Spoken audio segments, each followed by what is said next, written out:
I was saying कि staining spores के बारे में मैं बताई थी कि कुछ बैक्टीरिया ऐसे होते हैं कि वो जब देखते हैं कि अनफेवरेबल कंडीशन हो रही है, किसी वजह से उनकी किलिंग होने वाली है, या फिर अब उनको न्यूट्रिएंट्स अवेलेबल शायद आगे इन्वायरमेंटल चेंजेस आ रहे हैं, अब शायद उनको इन्वायरमेंट जो है न्यूट्रिएंट्स जिंदा रहने के लिए जो न्यूट्रिएंट्स उनको चाहिए वो अवेलेबल नहीं होंगे, तो वो बैक्टीरिया क्या करते हैं अपने sometimes within the bacterial cell एक स्पोर बना लेते हैं। ठीक है, स्पोर आप ये समझ सकते हो कि एक स्टोरेज एक मतलब एक ऐसी बॉडी है जिसके अंदर कुछ मतलब वो अपना न्यूट्रिएंट्स वगैरह हर चीज स्टोर करके रख लेते हैं, और जब भी कंडीशन फेवरेबल होती है वो उन स्टोर्ड न्यूट्रिएंट्स को यूज करते हुए अगेन ये स्पोर जो है कन्वर्ट हो जाते हैं इनटू अ बैक्टीरियल सेल, या उसे हम वेजिटेटिव लाइव सेल भी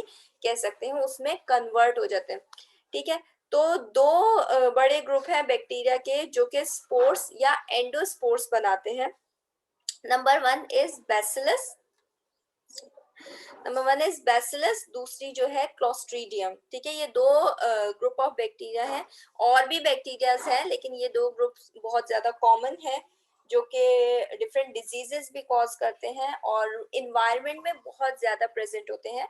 तो ये दो जो बैक्टीरिया होंगे वो स्पोर्स बनाते हैं, ये ज्यादातर एंडोस्पोर्स बनाते हैं।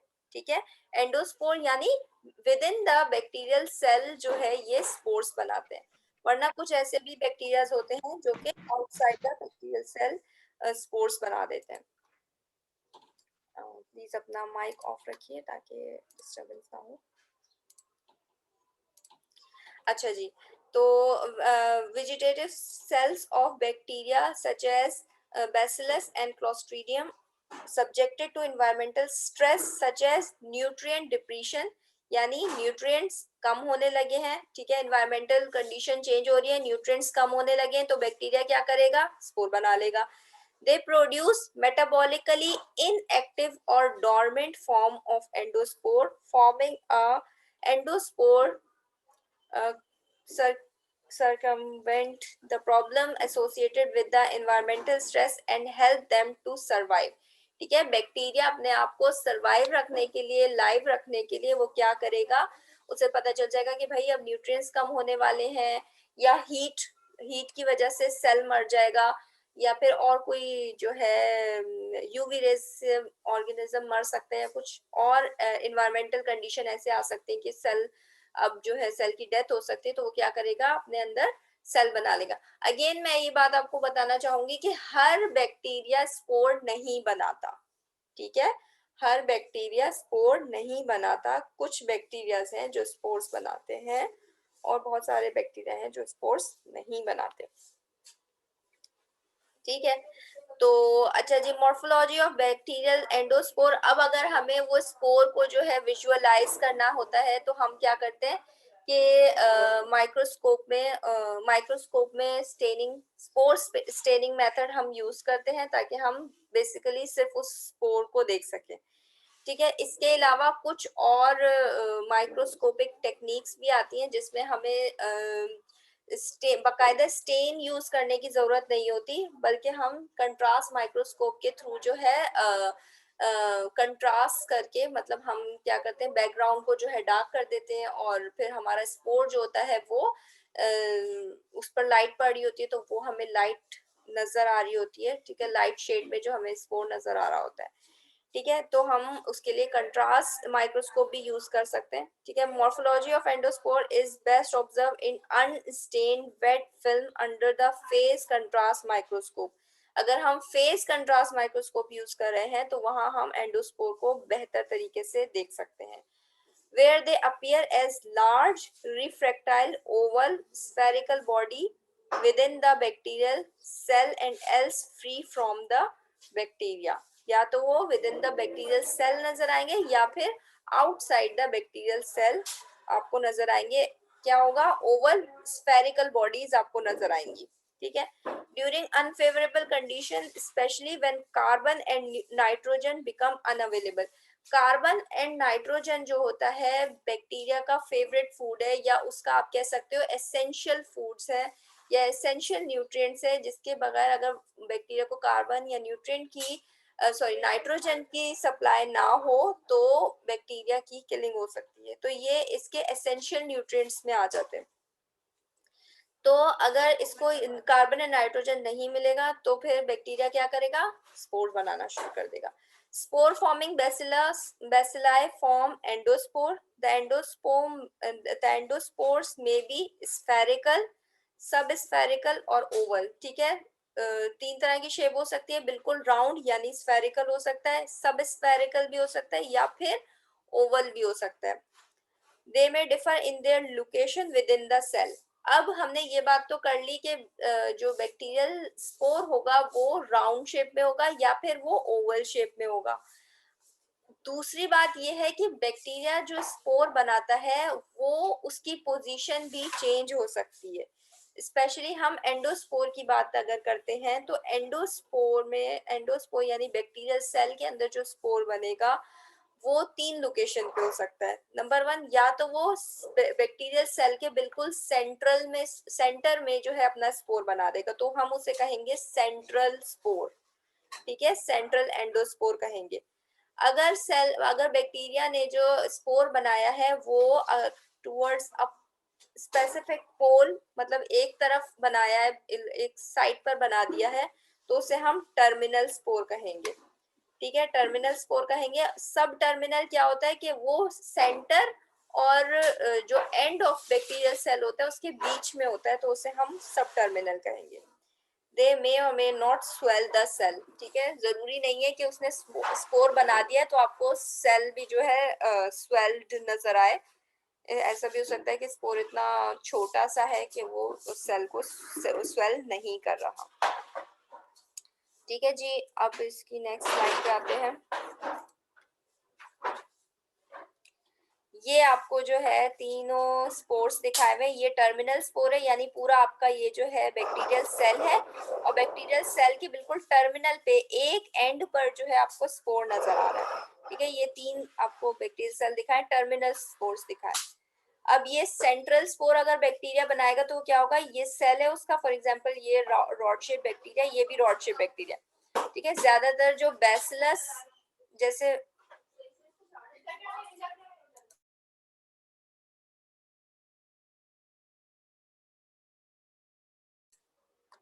अच्छा जी, जो स्पोर होगा ज्यादातर जो है बैसिलस ही बना रहा, बैसिलस या रॉड शेप जो बैक्टीरिया होते हैं वो बना रहे होते हैं।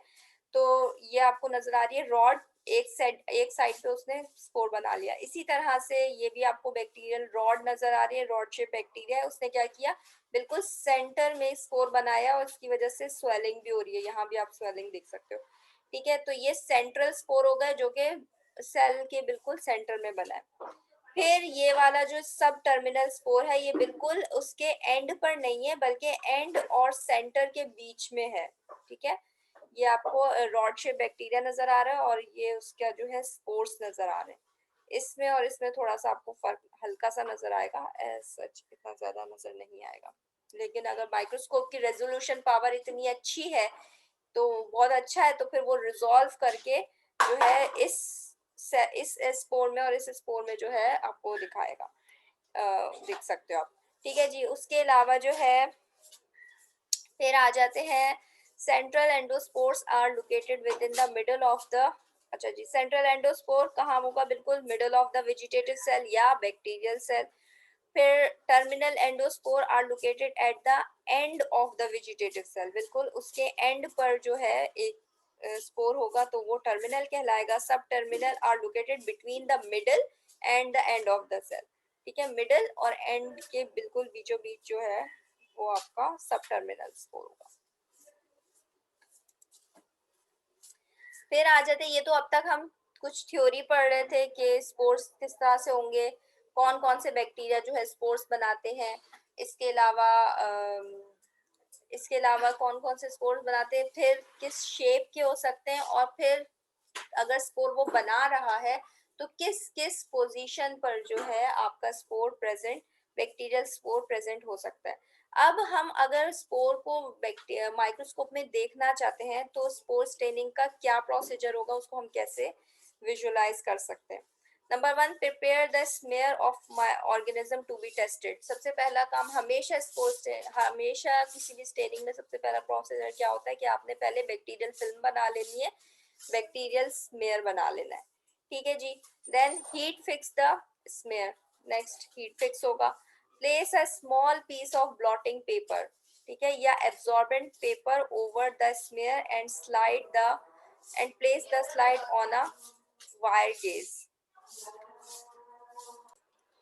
ओके, तो आई वाज सेइंग, अच्छा क्या मैंने आपको ये बताया था कि बैक्टीरियल स्मेयर बनाना है, हीट फिक्स कर देना है। नेक्स्ट आप क्या करोगे, आपको एक ब्लॉटिंग पेपर या फिल्टर पेपर भी मिल जाता है, तो फिल्टर या एब्जॉर्बेंट पेपर आपको मिलता है, वो आप जो हो उस बैक्टीरियल स्मेयर पे रखोगे और फिर आप जो हो उसको थोड़ी देर जो है वायर गेज पे रखोगे, वायर गेज पे, या फिर जो है हीट, उसको थोड़ा सा आपने हीट करना है। ठीक है, उसके बाद क्या करो, heat the slide gently till it start to evaporate. ठीक है, जैसे ही आपने वो जो बैक्टीरिया स्मेयर था उसके ऊपर आपने फिल्टर पेपर रखा, ठीक है, फिर उसको जो है आपने थोड़ा सा जो है हीट किया ताकि एक्स्ट्रा जो भी उसके अंदर वाटर मॉलिक्यूल्स वगैरह रह गए हैं तो वो भी जो है एवोपरेट हो जाएंगे। अब क्या करना है आपने, हीट करने के बाद नेक्स्ट आप ये करोगे कि इसको जो है मेलाकाइट ग्रीन एक स्टेन आता है, जैसे इससे पहले हमने क्रिस्टल वॉयलेट और दूसरे स्टेन्स के बारे में पढ़ा, इसी तरह से एक और स्टेन होता है मेलाकाइट ग्रीन। ठीक है, मेलाकाइट ग्रीन आप उस फिल्टर पेपर के ऊपर जो है 2 ड्रॉप्स डाल दोगे। ठीक है, उसके बाद उसको 10 मिनट्स के लिए रखोगे।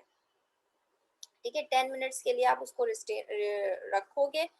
फिर उसके बाद आपने ये जो फिल्टर पेपर था ये आपने, या ब्लॉटिंग पेपर जो भी आप यूज़ कर रहे हो, वो आपने रिमूव कर देना है, वाटर से अच्छी तरह से वॉश करना है। देन आपने काउंटर स्टेन या सेकंड स्टेन यूज़ करना है, दैट इज़ सैफरनिंग। ठीक है, सैफरनिंग यूज़ करोगे, वो भी आप 2 मिनट तक उसको रिटेन रखोगे, फिर उसको वॉश कर दोगे।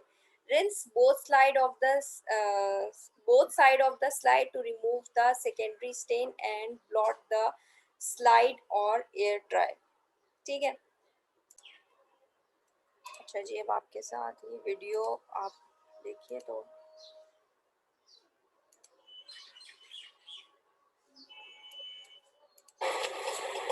I am now going to demonstrate the endospore stain. The endospore stain is a different type of differential stain. At the end of this stain, you will be able to, through a microscope, differentiate between a vegetative or living cell and an endospore. Due to the nature of the endospore, this stain requires an additional step that we do not see in many of the other stains. This step is called steaming.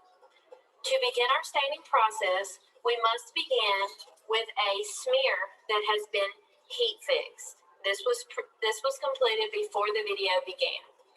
The first step of the endospore stain requires the addition of the primary stain, malachite green. The second step of the endospore stain is a decolorization step. In this procedure, we will use water as our decolorizer instead of ethanol. Ethanol is too harsh to use for the endospore stain. Our third and final stain is the counter stain, saffron. To begin our procedure, I am going to get a small piece of bibulus paper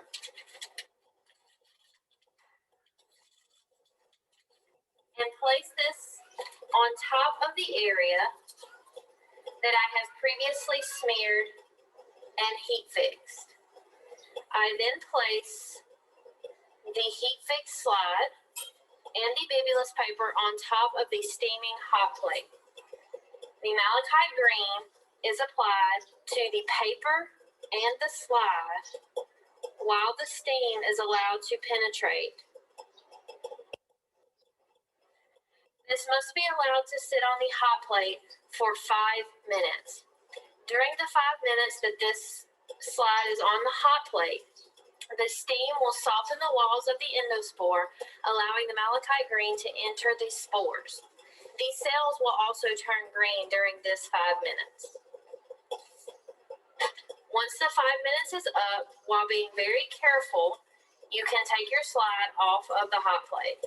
I find the best procedure is to use the test tube tongs to slide the slide out of the steam and grab the slide. It is very important at this point to let your slide cool off before you grab the slide with your hand. Once your slide has cooled enough to touch, you then will remove your bibulous paper.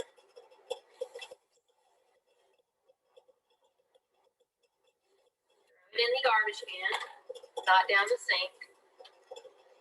That is the end of step 1 of the endospore stain. I am now going to apply my step 2 decolorizer, the water, in the same fashion that I did with my decolorizer in the gram stain. I will apply the decolorizer above the stained area, allowing the water to run down the slide. I allow this to happen until I no longer see any green running down my slide.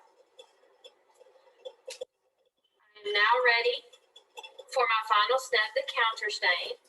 I apply the safranin on top of my smear. This is allowed to sit for 1 minute. Once 1 minute has passed, now my vegetative cells would be pink. Shake off any excess, grab the bibulous paper to dry.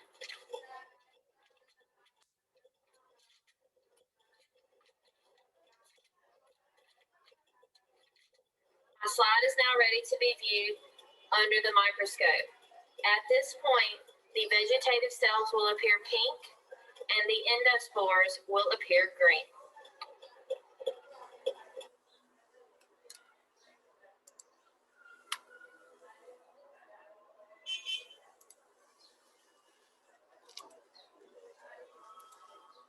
So ये जो था आपका procedure था जो आपने करना है। इसके बाद जैसे ही आप माइक्रोस्कोप में देखोगे तो इस तरह से आपको जो है स्पोर्स नजर आएंगे। स्पोर्स जो होंगे वो ग्रीन कलर में नजर आएंगे, जबकि जो सेल्स होंगे वो रेड कलर में नजर आएंगे। एक ये भी इस तरह से है।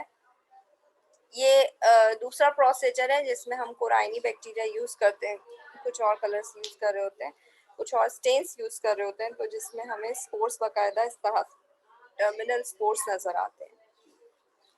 ठीक है, तो